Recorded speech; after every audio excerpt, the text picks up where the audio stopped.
Teman-teman lihat, inilah merpati pos, burung yang dikenal bukan karena suaranya atau warna bulunya.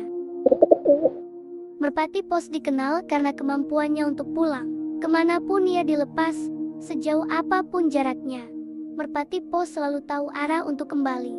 Di antara burung-burung lain, merpati pos memiliki satu kemampuan yang membuat manusia takjub sejak ribuan tahun lalu.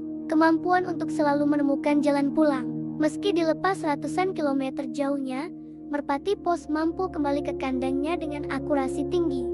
Merpati pos menggunakan kompas alami. Ia membaca posisi matahari, merasakan medan magnet bumi, menghafal pola daratan, sungai, dan aroma udara. Di dalam kepalanya, tersimpan sistem navigasi biologis yang bahkan masih dipelajari para ilmuwan.